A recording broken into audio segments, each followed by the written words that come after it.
Hello, everyone. We are coming in for what will be our last video for the month of January 2026. We were already at the end of our first month of the year, which is quite surprising. So, for our last video for this month, we're going to go ahead here and do the next of our president's videos, as we've not done one since I think early December was the last one that we had done. So, it's been almost 2 months. And for this time on the president's video, we are now up to number 37, one of our more famous ones, but not necessarily for all the right reasons. And that is none other than Mr. Richard Nixon. So, a very, to this day, controversial president. He did some good things, but he also had quite a few controversial bad things that end up kind of putting the kibosh in his presidency that were mostly his own doing. So as we will go ahead here and start as we always do with a little bit of the background with Nixon before going into the usual, the career and the presidency itself and everything in between. So Richard Nixon, he was born Richard Milhouse Nixon, or M. Nixon. M was his middle initial. He was born on January 9th of 1913 in Yorba Linda, California. He was the second of five sons of his parents, Francis Nixon and Hannah Milhouse, where he got his middle name from. It was his mother's maiden name. Now, Nixon's parents, they were not exactly the most well off financially in terms of money wise. They struggled quite a bit during Nixon's childhood. His parents struggled to earn money, and they even ran both a gas station and a grocery store and still kind of struggled to make ends meet. Now, Nixon, during those years, he would absorb his parents' dislike with their working class circumstances that they found themselves in, which would end up fueling a massive sense of ambition that Nixon had to improve his own betterment in life. And he would also pick up some of the influences of his parents' Quaker religion, their Quaker beliefs. His mother was a Huron Quaker, I believe, before she had married his father. I don't know if his father had been beforehand, but I think he gradually picked up many of the beliefs of the Quakers. And things like abstinence from alcohol were a very big thing in Nixon's life on many occasions. He would graduate from high school in 1930. The family would end up moving to Whittier, California, which was nearby, and they ended up living there for most of the remainder of Nixon's childhood. He would graduate from Whittier High School in 1930, where Nixon would then decide that he wanted to attend college. He saw that as a vital step toward advancing his status in life. However, he did not really have the opportunity to go elsewhere in the country. He did get a tuition grant offered to him to attend Harvard University, but because he couldn't afford to leave home because of his family needing help at home running the grocery store and the gas station, and thus he couldn't really afford to go all the way to Harvard and leave his mom and dad in the dirt, he decided that he was going to stay local and attend local Whittier College in California in his hometown. That way he would not have to leave home. His grandfather would end up paying a large portion of his college expenses and tuition in order to ensure that Richard was able to get the college education that he wanted. Nixon would graduate just 4 years later with a Bachelor of Arts degree in history. He then would go on to attend Duke University School of Law, where he would graduate third in his class in 1937 and was admitted to the California bar. Now, Nixon at this point, he starts working early in his career as a lawyer. That is what he goes ahead and starts out with. He begins working at a local law firm in Whittier called Winger and Bewley. He would work on many cases involving oil companies and wills in particular, but he seemed to stray away a bit from cases of sexual abuse or things along that line, sexual misconduct. He strayed away from those cases quite a bit. He would eventually also become the president of a very short-lived frozen orange juice company that would only last, I think, about 18 months before it ended up going under. In 1938, Nixon would meet his future wife, local high school teacher Thelma, or she was known as Pat by her friends and family, Pat Ryan, Thelma Ryan, or Pat Ryan, in a local Whittier community theater production that they both starred in. They both did it for the local community theater. Now, Nixon described it in his memoirs as it was love at first sight when he met Thelma, when he first got eyes for her, and it was love at first sight in his mind. It wasn't quite reciprocal because Pat actually turned him down several times before she agreed to actually, officially date him. And once they did date, they dated for a period of 2 years before deciding to get married in 1940. The couple would eventually have two daughters. They had Tricia, who was born in 1946, and Julie, who was born in 1948. Now, during World War II, Nixon would end up joining the United States Navy, and he ended up being sent to the Pacific Theater to help with logistics there. While during the service in the Navy during World War II, Nixon would actually play poker games quite commonly, and he was actually pretty good at it to the point that he was winning enough money that he was able to pocket quite a bit of it. So that once World War II was done and he got out of the service, he actually won enough money that in 1946, when he launches his first congressional campaign for the House of Representatives, he's able to fund a large part of that campaign off of his poker winnings from the service, which is actually kind of an interesting fact. So in 1946, Nixon is going to officially enter politics for the first time. This is when he decides to enter the political field. He decides to enter it by running as a Republican for California's District 12 seat in the U.S. House of Representatives. He ends up actually coming across a stunning victory. He beats a five-term Democratic incumbent for that district named Jerry Voorhis. In Congress, Nixon would serve on the House Un American Activities Committee. He would gain national notoriety during his time in the House by leading the investigation into former State Department employee Alger Hiss, who was suspected of being a Soviet spy in the 1930s for the Soviet Communist Party. He was reelected in 1948 to his House seat and ended up winning an election to the U.S. Senate in 1950 when he decided to run there. He would become during his time in Congress. Nixon would become a very vocal critic of communism. That was the red. It was the second Red Scare in the United States. The Cold War was beginning in earnest, and Nixon came to realize pretty quickly that opposing communism, being a vocal critic of that on the political stage, would be able to get you quite a bit of support politically and at home. He would, however, criticize President Truman's handling of the Korean War, viewing that Truman was absolutely butchering the U.S.'s involvement in it. The U.S. was not doing what needed to be done to achieve victory, as it had turned into a quagmire stalemate after the intervention of the Chinese into the war. And Nixon was, among many other Republicans, going into the late early part of the 1950s, very critical of Truman and of the U.S. performance in the Korean War. Now, Nixon's status as a young, new generation Republican would influence his party's decision to end up having him become Dwight D. Eisenhower's vice presidential candidate in the 1952 presidential election. Nixon was a young voice in Congress. He was a relatively popular and nationally known younger voice. He's the next generation of Republicans, so the Republican Party says, hey, he'd be excellent to pair with Eisenhower as a younger VP candidate. And so they do so in 1952. Now, Nixon did find during 1952 that he had to face allegations during the presidential campaign that he had received money and gifts from different industry lobbyists, and that would end up causing him to give what is known as his famous checkers speech, where he would claim that the only gift that he ever accepted from anyone giving him political gifts was a puppy named Checkers for his daughter. The speech ended up working, and Nixon was able to retain his spot on the Republican ticket for that presidential election, which eventually, as we know, Eisenhower ended up winning the election that year, and Nixon would become vice president to President Eisenhower on January 20th of 1953. And before we go further here, we'll go ahead and get some of the images that we have here to go along with this. So this is one of the first photographs that we have of Richard Nixon. This is at a time that he is only about, I'm trying to think here, he'd be about 4 years old in this picture. So this was in 1916 at a local newspaper ad.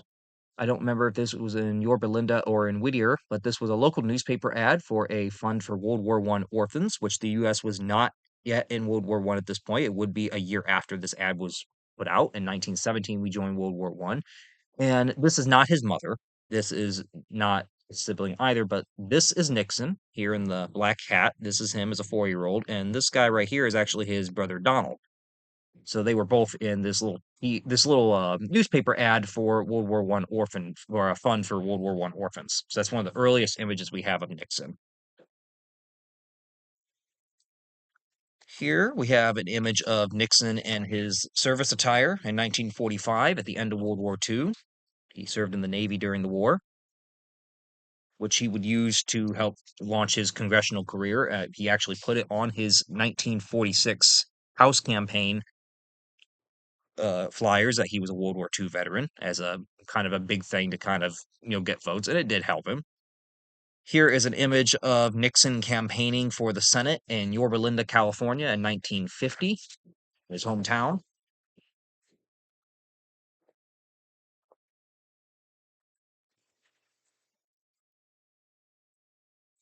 And then here is an image, 1950, of Nixon with one of his Senate campaign flyers that he put, and on here he even advertises on the bottom, "The man who broke the Hiss case." Is what something that had gained him national notoriety during his time in the House.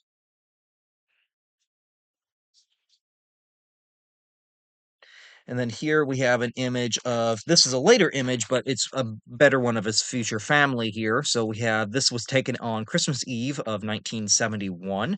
This is Nixon and his family. So we have Nixon here, his wife, Thelma, or Pat, as she was often called. And then we have his two daughters. We have Trisha and Julie, and then their two husbands. One of which, this one here, David, is actually the grandson of President Eisenhower. So there was a bit of another link. His obviously his father-in-law had been vice president to his grandfather, so it was a bit of a weird connection, but it also would have they probably had some contact, I'm sure, beforehand that got them on the way to being, you know, future beloveds. So here, going into Nixon's vice presidency. So Eisenhower did grant Nixon quite a bit more responsibility than previous vice presidents had had at Nixon's request, and Eisenhower relented to it. Nixon was one of the first vice presidents to regularly attend cabinet and national security council meetings, and he even chaired them at times in Eisenhower's absence, most notably during an incident in the 1954. Nixon had to kind of take over for Eisenhower for a little bit because Eisenhower had an unexpected heart attack. And for the first couple days, they actually weren't certain if Eisenhower was going to make it. They were actually concerned that he was possibly in a critical state. He did end up coming out of it, but Nixon during that time filled in for him. Mind you, this was before it was specified that the vice president was to take over during times that the president was incapacitated. This was well before that. So this was something that was kind of unheard of on the regular basis, but Nixon, I think, properly assumed the duties that he had to. Just go ahead here and make sure that is gonna be apparently the news is going off.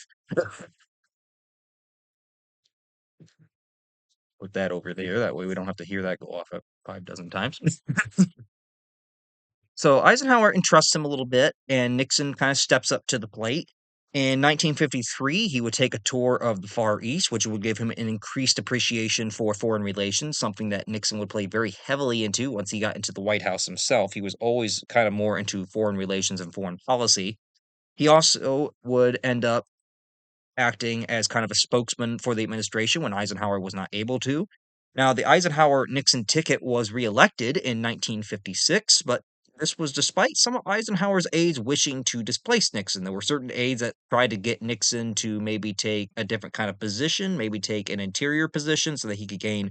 They knew that Nixon had presidential ambitions of his own at this point, and Eisenhower was advised by they well, get him to step down for the VP. They didn't like it. They just wanted to diminish his power standing. And Eisenhower's offer to Nixon was, maybe take a cabinet position or some kind of a agency position where you can gain some administrative experience going into the campaign. And Nixon ultimately declined it. He wanted to stay as VP, and he ultimately got his way. In 1960, Nixon would announce his first presidential campaign on none other than his birthday on January 9th.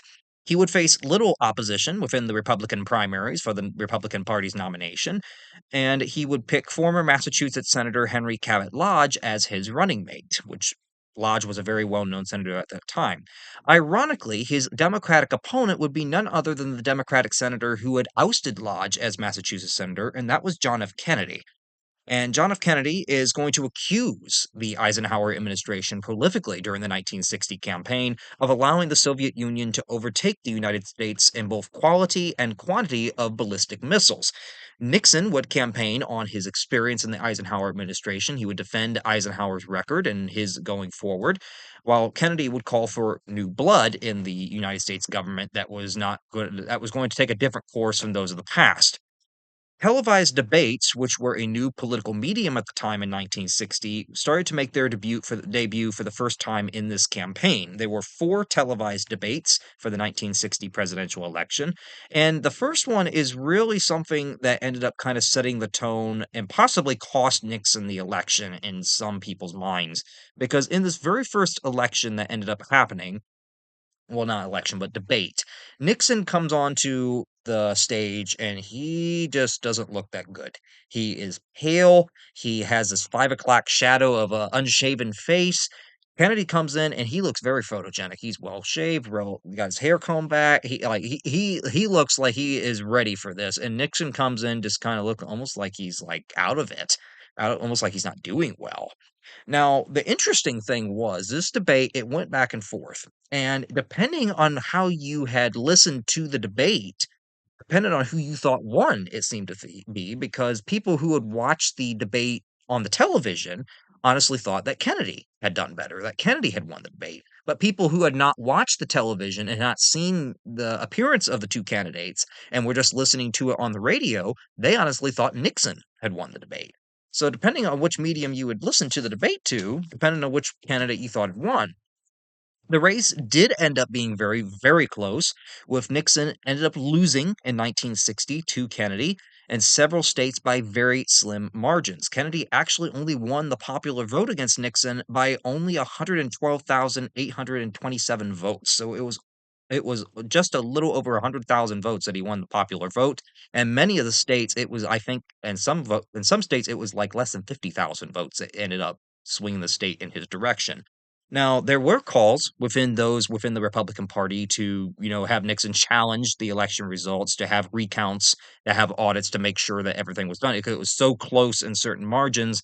But Nixon ultimately decided to refuse to challenge the results, fearing that it would hurt the US in the eyes of the world if he did so. He trusted that while it was a bitter loss for him, this was something that, the people had made their decision. I'm not going to challenge that. Unlike our current president that we have in there right now that has a habit of 4 years ago, he just could not accept the fact that he lost. I hate to tell people that he lost. You can spin it 50 dozen ways. It does not change the fact that he lost. He can in there, but have the humility to admit when you've been beaten. Have the humility to admit when you've been beaten. That's something that, despite Nixon having criticisms later in life, I do commend him for, because when he was presented with a situation that was very similar to that, he did what he should have done. Even though he could have contested it, he did not choose to challenge it any more than Al Gore did in 2000 when he definitely could have done so in the same capacity. Now, Nixon would return home to California in 1961. He would go back to practicing law and would even write a book, his Six Crises, which would kind of detail, his political experience up to that point. However, his election loss in 1960 definitely took a hit to his ego. Nixon was very sensitive to his ego. Anything that hurt it, he felt it, and he just went into like a depression after his loss in 1960. He claimed that the media had disliked him, that they had slanted his campaign because Kennedy was more handsome and wealthy than he was. He blamed the media for his 1960 loss. He ended up losing another campaign just 2 years later. In 1962, he ran for governor of California, and he ended up losing that election as well. After that loss, Nixon was he was absolutely at his bottom, and he believed that his political career was done. He even told reporters, "You won't have Nixon to kick around anymore." He thought, "I'm done. Like, I've lost both the presidential election, I've lost a governor election in my home state. Like, I'm done. Like, obviously, my career is over." They wouldn't be over for long. So here's a picture of Kennedy and Nixon during one of the debates in 1960 that they had with each other, which again, depending on which way you listen to it, would depend on who you thought probably won it.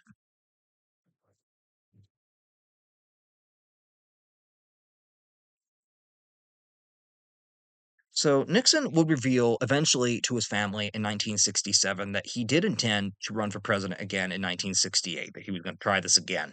that he viewed that it was the perfect time to try to run again because the Democratic Party going into the 1968 election, it is split over anti and pro Vietnam War factions that are both for continuing the war in Vietnam and for getting out of it, meaning that a Republican probably had a pretty good chance of winning in 1968. It was expected, however, to be a close race like 1960. It was not expected to be easy by any means, but Nixon viewed that there was an opportunity for a Republican to get the presidency because the Democratic Party was divided. In early 1968, the Tet Offensive in Vietnam, where the North Vietnamese and the Viet Cong ended up staging massive, well planned attacks at the start of the Vietnamese New Year that went across multiple cities in South Vietnam, including the capital in Saigon.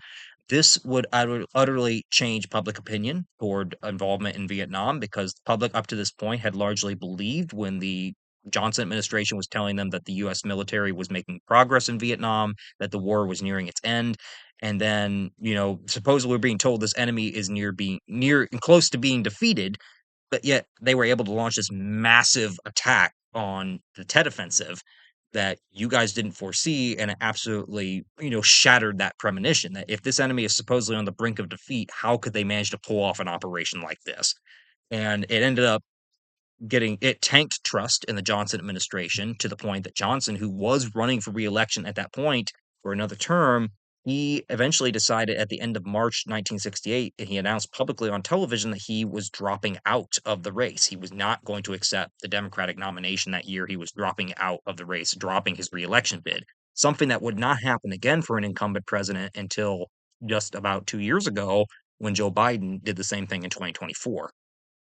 The next headliner in the Democratic primaries, which was the former Attorney General and brother of John F. Kennedy, Robert Kennedy, he ended up kind of becoming the new front runner. He ended up getting assassinated in June of 1968, which left the Democrats in even further disarray. The Democratic National Convention ended up having massive anti-war rioters that ended up causing just absolute chaos at the convention. The Democrats were falling apart in 1968. Vietnam was tearing them apart.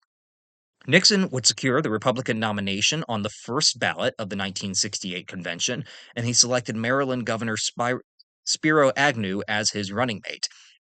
Nixon would end up waging a ad-heavy televised campaign in 1968 to get him the presidency. He stressed that there was a high crime rate in the country. There was a higher crime rate than there had been a couple years before. He also railed against the surrender of U.S. nuclear superiority with the Soviet Union. He also, most importantly, and possibly one of the biggest driving factors that got him the presidency, was he knew the biggest issue in America at that point was Vietnam. The U.S. involvement in Vietnam was becoming increasingly unpopular, and Nixon pledged during his campaign to have peace with honor in Vietnam. However, we've later come to find out, and this was an interesting bit of history I came to find out just recently, is that there is possible evidence that Nixon in his campaign may have interfered with peace talks that were ongoing in 1968 between the U.S., South Vietnam, and the North Vietnamese and the Viet Cong. President Johnson, after he announced that he was going to drop out of the race, devoted the remainder of his term to trying to bring about some sort of a peace resolution in Vietnam. He's able to engage in negotiations with the North and the Viet Cong. However, the terms that he's starting to negotiate, it's unclear if South Vietnam is going to participate in the peace negotiations. They really don't want to participate. South Vietnam still wanted to continue the war. They didn't want to, give up the war against the North. They didn't trust it. And there is allegations that Nixon had a well-known Republican supporter kind of go over to Vietnam and kind of hint to South Vietnamese leaders that don't attend the peace talks because if I get into office, which is looking like I might be able to get you a better deal than Johnson can, or his vice president who was running, Hubert Humphrey, can if he gets the presidency. I can get you a better deal, and this may have had a hand, and possibly it is suggested may have had a hand in the South Vietnam's decision to not attend and not send a delegation to those peace talks just days before election day in 1968, which ended up tanking any momentum that Humphrey had toward overtaking Nixon in the election. So it's never been confirmed that it happened, but there is evidence possibly saying that it might have happened, that there was a Republican socialite who kind of was sent over by certain Nixon campaign officials to possibly suggest this idea. And there, even if that happened, we have no confirmation that alone was what convinced the South Vietnamese to not send a peace delegation to the talks. Nixon would ultimately win a very close election in 1968, where he would end up winning the presidency finally. I think one of the funniest things is when you watch him talking to the crowd after he learns that he's won the election at this point, it's been called for him, and he makes the motion. He makes the comment of having lost one of these elections previously, I can definitely say this: winning is a lot more fun. So the 1968 presidential election results, it was much like today. You needed 270 electoral votes in the Electoral College to win out of the 538 available. Nixon took 301 of those votes, with his opponent, Democratic Vice President Hubert Humphrey, taking only 191. You did have a third party candidate, former Alabama governor and pro segregationist uh, Lord Wallace. He ended up taking 46 electoral votes from the Deep South. He won a couple of the Deep South states, including his home state of Alabama. Nixon won 43.4% of the popular vote. Humphrey won 42.7%. Mind you, Nixon only won the popular vote by only around 500,000 votes. It was still a very close election. Nixon won 32 states. Humphrey won 13 plus Washington, D.C., and Wallace would end up winning 5. Nixon would officially be sworn in as the 37th president on January 20th of 1969, would be when he officially started his presidency. Here we have an image of Nixon campaigning in July of 68 at a town in Pennsylvania with one of his signature, V signs of his hands.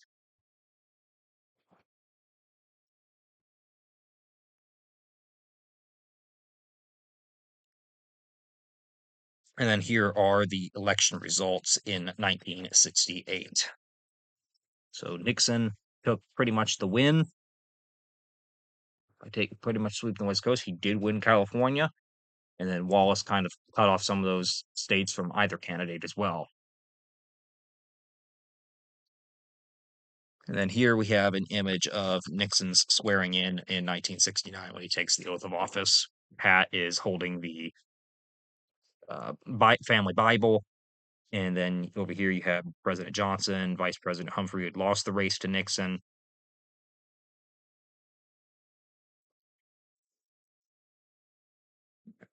So going into Nixon's presidency here, the first and probably most important one that we need to discuss with him is his foreign policy, as that is going to be the one thing that Nixon concentrates more on during his presidency than perhaps any other subject. Now, he was extremely focused on foreign affairs, and perhaps the most pressing and well known was that of the Vietnam War, which by the time Nixon took office, over 300 Americans were dying every day in Vietnam when he took office in January of 69. Nixon had campaigned, as we had said earlier, with the goal of peace with honor in Vietnam, intending to withdraw American troops without losing the war. Vietnamization was the coined term that Nixon put was going to be a key component of his withdrawal of American forces. Basically, the idea was that we're going to train up the South Vietnamese forces to be able to defend themselves, have adequate equipment, know how to use that equipment. And once we are done training them and slowly transitioning operations over to them, we're going to gradually pull out U.S. troops so that when we have pulled out all the American troops, South Vietnam will be fully ready and able to defend itself against any future communist incursions. That was the idea on paper, was to slowly put the bulk of the responsibility for fighting and defense over back into the South Vietnamese hands, much to the detriment of the South Vietnamese government, who their people in their government, including their president Van Thu, did not want the U.S. to withdraw American forces. Nixon would quickly learn, however, upon coming to office, that Vietnam couldn't be won. There was no winning in Vietnam, something that the Johnson administration had come up with a couple years earlier, but had kept it private. Nixon rapidly comes to that same realization when he comes into office, and he decides to expand the war into neighboring Cambodia and Laos to try to bring North Vietnam to the negotiating table in 1970, which this is seen as a betrayal among many of the anti-war protesters that had voted for Nixon, thinking that, he's going to bring us peace with honor in this war, he's going to get us out of it, and now he's seemingly expanding it, which ended up causing a whole host of other problems. Cambodia would eventually fall to communism due to Nixon's invasion. due to a US coup that would take place that would lead to the rise of the Khmer Rouge, which would lead to a massive genocide in Cambodia once they took power. And this just absolutely it angered a lot of students nationwide, which would lead to nationwide anti-Vietnam protests, especially among student populations and at local universities. And most notably, during 1970, in response to that, we had the killing at Kent State, where Ohio National Guardsmen ended up opening fire on an anti-war protesters at Kent State University, and they ended up killing 4 students dead. Now, Nixon continued to insist that Vietnamization would enable South Vietnam to defend itself despite the widespread corruption that was known to be in the South Vietnamese government. He worked extensively toward the goal of ending U.S. involvement in Vietnam with his first national security advisor and later Secretary of State, Henry Kissinger. And these two were quite the power couple during Nixon's presidency. Nixon did not do almost anything foreign policy related without consulting Kissinger's advice, and Kissinger may have had an undue influence on the president during his time in office. Nixon would try to block publication of the leaked Pentagon Papers in 1971, which pretty much let loose a bunch of government, but basically the government admitting earlier in years earlier that the war was lost and not admitting that to the public, and that was present in these papers. Nixon tried to block publication of these leaked Pentagon Papers in 1971, mostly due to Kissinger's involvement. When they first come out, Nixon really wasn't opposed to them being published, but Kissinger got into Nixon's head and kind of said that, this is a danger to U.S. national security policy and everything else. So he ended up switching Nixon's mind that he tried to get the publication of these leaked papers from getting published, which eventually they were allowed to be published when the Supreme Court ultimately allowed their publication. Nixon would oversee U.S. troop withdrawals from Vietnam and the process of phasing conscription out for an all volunteer army, which we still have today. The Paris Peace Accords would end up ending American involvement in Vietnam in January of 1973. It would officially get the U.S. out of Vietnam just after Nixon's reelection in 72. However, exactly what had been feared by the South Vietnamese did come to pass. South Vietnam, just 2 years later, the communists broke the peace accords, and in 1975, they ended up fully invading South Vietnam once again, and this time without American aid. South Vietnam did end up falling to the communists and being unified under communist rule in 1976. Nixon would also take a hard line against communism in Latin America and America's own backyard. He continued supporting ways of trying to irritate the Castro regime in Cuba, trying to think of any way that he could to try to cause that regime harm to maybe get Castro out. But perhaps one of his more notable instances that would happen in Latin America would be that of Chile. And Chile was another bit of Henry Kissinger and Nixon's doing. In 1970, Chile elected Salvador Allende as the first openly Marxist president of the country. Nixon and Kissinger conducted a vehement campaign of covert operations to try to oppose Allende and try to get him out of office. They did not like that there was a Marxist in power in America's own back door. They already had that in Cuba. They did not want it spreading elsewhere. Even though Allende was not explicitly a communist, he was a Marxist, but he was not explicitly a communist. He was kind of more of a socialist line. They tried to get the Chilean Congress to name the opposition candidate as the winner that had lost the election. They tried providing funding and support to Allende's opponents to try to get him out of government power.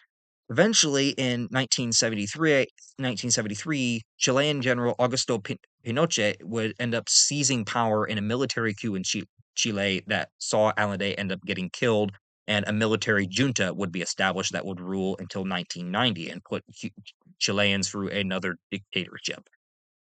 And it was revealed in declassified documents just a couple of years ago, back in 2023, that the Nixon administration did have knowledge of the coup beforehand, that it was going to happen, and had done nothing to try to prevent it, indicating that they may have been involved in getting it organized. Perhaps one of Nixon's greatest foreign policy achievements was the opening of Chinese and U.S. relations. He wanted to pursue relations with China, which had been cut off in 1949 when the communists had won the Chinese Civil War on the mainland, when Mao Zedong and his Chinese Communist Party had seized the mainland China, established the People's Republic of China, which still rules there today, and had exiled the nationalists to Taiwan and never ended up finishing that little conquest, which is still a point of contention to this day. But Nixon wanted to pursue renewed relations with China because at this point there is becoming a very evident Sino Soviet split. The Chinese and the Soviets, while they are both communists, they both have different communist ideologies, and they're starting to become rivals within the communist world for domination over the other communist countries. So Nixon wanted to use this period of increased tension between the Chinese and the Soviets to try to weaken the Soviet Union and to also maybe decrease Chinese support in Vietnam for the North Vietnamese. So in early 1971, Nixon ends up kind of having Kissinger send private word to the Chinese government that he is wanting closer relations with China. In response, Chinese Communist Party leader Mao Zedong in early 1971 would invite American tennis players to come visit China and play against top Chinese players of the sport as an overture. Nixon would end up following by sending Kissinger to China directly and then having Kissinger meet with Chinese officials in July. It was then announced in July of 1971 that Nixon himself would come to visit China in February of 1972, of which Nixon would come to China with Pat in China. He would come with Pat to China in February 1972. They would land in Beijing and they would meet with both Chinese Premier Zhou Enlai and Mao Zedong. There were television cameras that were allowed to follow Nixon and his wife through Beijing and through the other areas that they toured. They ended up touring many of the architectural wonders in China, including the Great Wall, including the Forbidden City. And Nixon did kind of get revenge against the press in some way. Nixon would get his revenge on the press by kind of only allowing 100 journalists to come with him. He would restrict their access towards towards some of the things that they did. He would give more access to the television reporters because he viewed that would be more immediate for the American public to view at home, and thus he kind of got his snob against the media, who he claimed had cost him the election in '60. So there was also a great banquet that ended up being held, and Nixon did get to travel throughout a little bit of China to get to view it more. Taiwan was officially recognized as part of China by the United States during this trip, and the US committed to a peaceful process toward a reunification solution toward between China and Taiwan, which is still kind of iffy today. It would have a monumental impact because it is this visit that ends up opening modern US-Chinese relations that have continued to the present day. So Nixon is credited with reopening China and US relations that had stalled since 1949. Nixon would use the visit with China, as we said before, to get the Soviets to try to come to the table, and it did work. The Soviets did end up coming to the table, fearing the US gaining relationship with China could end up isolating them further, and they came to negotiate an arms control deal. Nixon would meet with Soviet Premier Leonid Brezhnev in May of 1972. He would ultimately achieve both the SALT I and anti-ballistic missile treaties through efforts at detente with the Soviet Union to try to lessen the tensious relations between the two countries. In October of 1973, Israel was attacked by a coalition of Arab nations led by Egypt and Syria most prolifically in what became known as the Yom Kippur War. Nixon would seek to resupply Israel and continue to support Israel even when it reversed the entire war and ended up taking enemy territory in Egypt, and most notably the Sinai Peninsula. He would reject an Egyptian proposed joint American and Soviet peacekeeping mission that would end up leading to a situation where Nixon ended up calling for DEFCON 3 because the Soviet Union made clear that they were willing to forcibly send their own military to maintain a peacekeeping effort against the US wishes. So that caused Nixon to think that we might go into a war. Due to American support for Israel in the war, the Arab OPEC nations would eventually refuse to sell oil to the United States and any other nation that had supplied Israel during the war in 1973, which would lead to the 1973 oil crisis, which many people, from that grew up during that time or were alive then do remember. And that was when you could go to the gas station and it was lines for gas, and many gas stations were out of oil. They did not have gasoline because of this problem. So before we go forward, we have a couple images here. So here is a picture of Nixon at the banquet in China, meeting with he's at the table of Zhou Enlai, the Chinese premier, during his visit to China in 1972.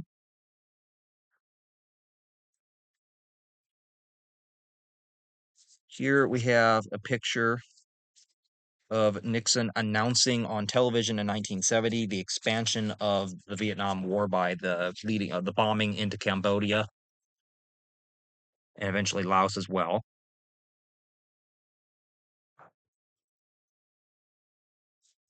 We have a picture here of Nixon and Leonid Brezhnev in 1973 of another one of their meetings that they ended up having during their Nixon's attempts to approach detente with the Soviet Union to try to lessen the tensions between the two countries.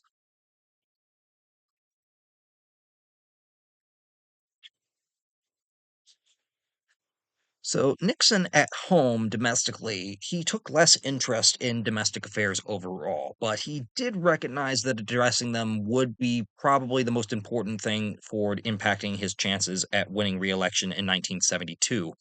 Inflation, when Nixon came into office in 1969, was at 4.7%, which was the highest that the nation had faced since the Korean War.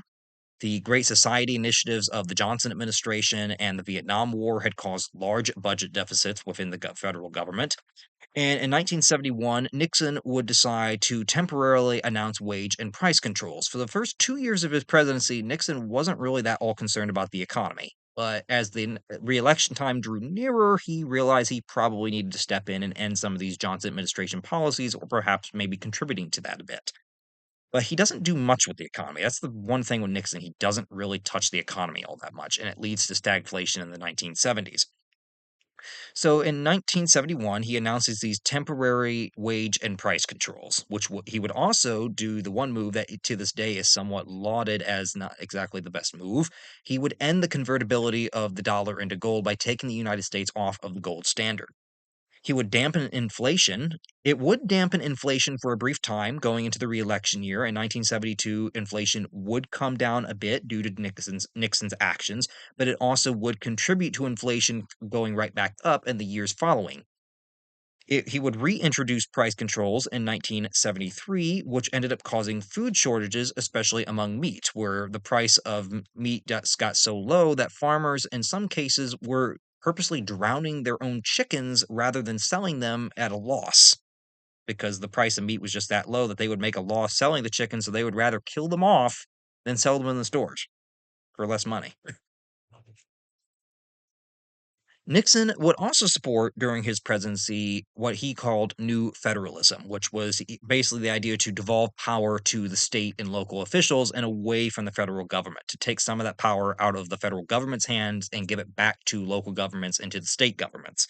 Congress was openly hostile to this idea, and they enacted very few of the proposals that Nixon put through. One of the few that got put through was Nixon would abolish the cabinet level U.S. Post Office Department and create the current day government run U.S. Postal Service in 1971. He would also begin to support conservation efforts through his creation of the Environmental Protection Agency, or the EPA, which is still ongoing to this day. Nixon would also drew back on the rapid pace of desegregation, which had been rapidly accelerated during the Kennedy and Johnson administrations, as he saw that as kind of an aid to his reelection chances if he could kind of, ease the hatred of angry conservative white Southerners who had hated the civil rights movement, who hated the desegregation policies, and he realized that the Republicans had an opportunity to pick up some votes in what had been a historically Democratic area since the Civil War, and he kind of decided, if I kind of not we're not giving up on civil rights, but if we scale back a little bit on them for now, maybe we can get some help from the Southerners down there. And it did work during the election. Nixon would also support the Equal Rights Amendment for women when it was proposed during his presidency, although it ultimately did not get added to the Constitution. Nixon's presidency also saw the Apollo 11 spacecraft land on the moon, with astronauts Buzz Aldrin and Neil Armstrong becoming the first two humans to ever set foot on the moon in July of 1969. But he was unwilling, despite the success of the Apollo program and getting to the moon, Nixon was unwilling to continue the high levels of spending at NASA that had led into that. There were plans at NASA to eventually even launch a manned mission to Mars by the mid 70s, and Nixon just thought all this was too expensive, it was unrealistic, and he ended up canceling quite a bit of the funding, which also ended up causing the last three lunar missions to get canceled. That they were not done. So Apollo 17 ended up being the last lunar mission in, I believe it was December of 1972. Nixon would run for re-election in 1972 against Democratic Senator South Dakota Senator George McGovern. McGovern's campaign stood for pretty much everything Nixon was against, and Nixon was able to use that against him. Although Nixon had, done some controversial things up to this point, he hadn't done anything that wasn't really liked by the people, and he was in good standing with the people. So Nixon tried to pass McGovern's campaign off as standing for amnesty for draft dodgers, for it was pro-abortion, which was a big thing back then. It still is today, but it was like a real big thing back in the 70s to even suggest that. And he was also for drugs in some way. Nixon would end up winning the 1972 election in a landslide victory. That was he got the largest popular vote of any Republican president in American history, even bigger than Ronald Reagan in 1984, and even larger than anything that Donald Trump tries to claim that he got recently, which, to be honest, he did not get. His 2024 election was nowhere close to what Reagan and Nixon got, even though he tried to claim it was otherwise. But the 1972 election results, Nixon, it was the same parameters. 270 was needed out of 538. Nixon took 502 of the electoral votes, with McGovern only getting 17. I think the only two things that McGovern only got the state of Massachusetts and DC. Nixon took all 49 other states. The popular vote went over 60.7% to Nixon, with McGovern only getting 37.5%. It was an absolute victory for Nixon in 1972 for his reelection.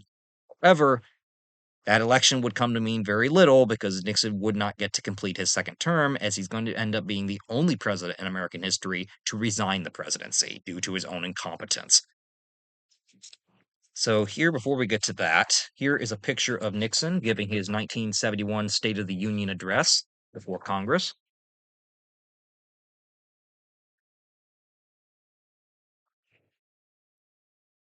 Here is an image of the electoral map from the 1972 election, just showing the massive landslide victory that Nixon ended up getting.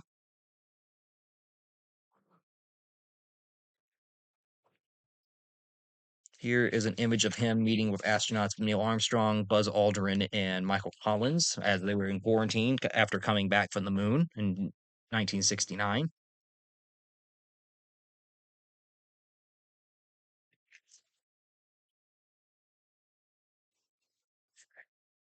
So Nixon is perhaps also most well known as being the only president to have resigned the presidency, and this was due to the Watergate scandal. Now, Nixon was always very suspicious of his political opponents. He always thought that people were out to get him, that people were constantly looking to backstab him any way they could. I mean, we've seen his reaction to the media after he lost the 1960 presidential campaign. And because of this, he always wanted to try to get an edge on his political opponents. And this paranoia led Nixon himself to end up ordering the Watergate break-in in the June of 1972. There were these hired burglars who were hired essentially by by the president's administration to go in break into the Watergate building in Washington D.C., which was the Democratic Party's national headquarters, and they were to go in there, wire phones, steal campaign documents, anything that would give Nixon a perceived edge on his opponent, George McGovern. By 1970, now this happened during the 1972 campaign, and at first, no one really thought of it. No one, it was suspicious that this had happened, but there was no clear evidence at first linking Nixon to the break in. By 1973, however, after the election has been decided, the investigation seemed to indicate that the men were connected to the Nixon administration, who had somehow managed to pay them money, presumably to probably keep them quiet. And this came to light publicly that the Nixon administration had paid someone in the Nixon administration had given these guys money and paid each of them a certain amount of money. Nixon insisted in many press conferences, and one most famously, that he was not a crook, while at the same time he was taking actions to obstruct the Justice Department's investigation into the Watergate break-in, knowing that if the Justice Department actually pursued this investigation thoroughly, they would eventually uncover his involvement. Eventually, what it came down to was the Justice Department ended up knowing, they realized that Nixon he always had since the beginning of his presidency kept recorded conversation tapes of every conversation that he had in the Oval Office, and they realized if we can get a hold of those tapes, we'll probably have the evidence we need to confirm whether or not the president was involved. And when they tried to get these tapes from the president, Nixon tried to withhold them, say that they were his own. He had no reason to hand them over. He didn't have to hand them over. And eventually, it went all the way to the Supreme Court, and the Supreme Court ordered Nixon to hand over the recordings of the conversations, giving Nixon no other choice but to hand them over. And once they came out, it became painfully obvious that Nixon had indeed had a role in the Watergate break-in, that he had ordered the operation and had known about it, and this pretty much solidified the end of Nixon's presidency. Nixon was left with one of two options, pretty much either resign, or there was already impeachment proceedings going to be starting here pretty soon in the House, and you will likely be impeached and removed. So you can either call it quits now, or you'll just be forced out. And Nixon ended up conceding on the night of August 8th of 1974.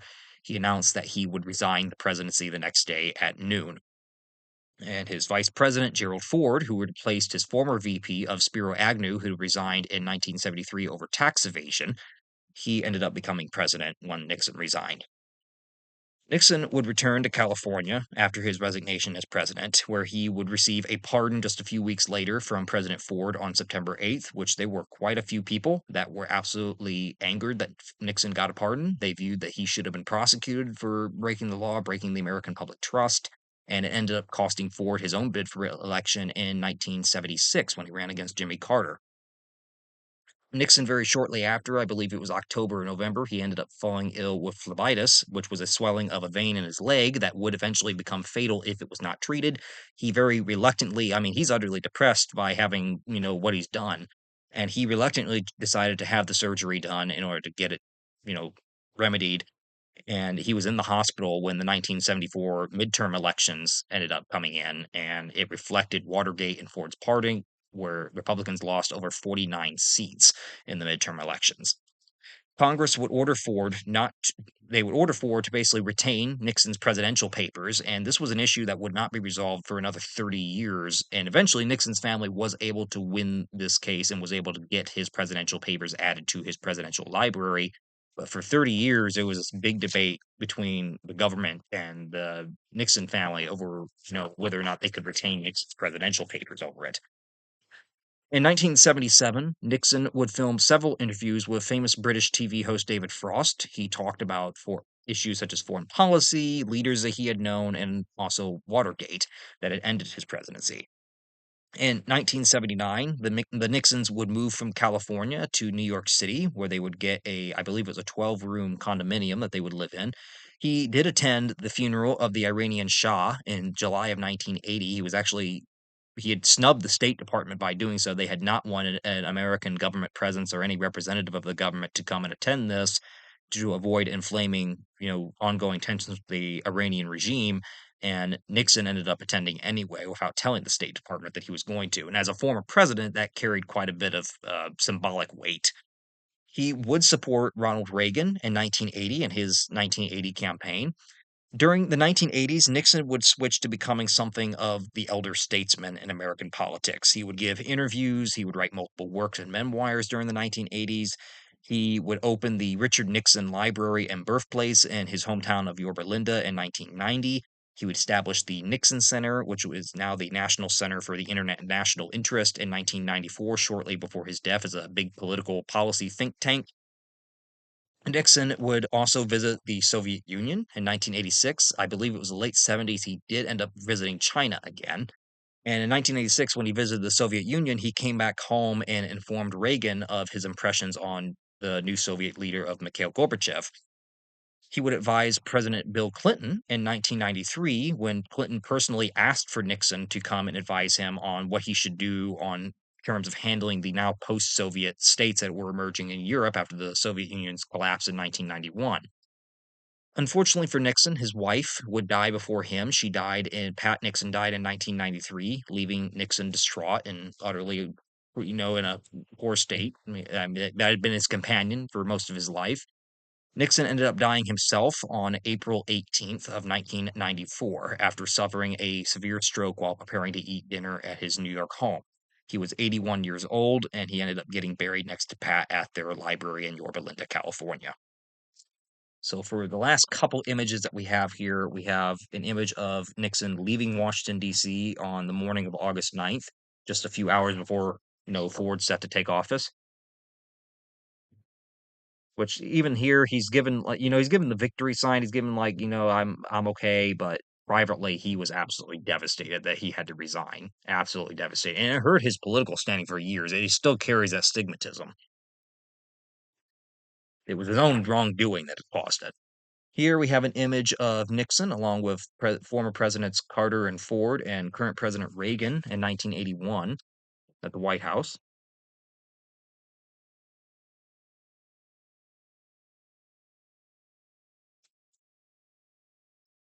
And then here we have an image in 1993, just about a year before Nixon died, of him meeting Bill Clinton at the White House.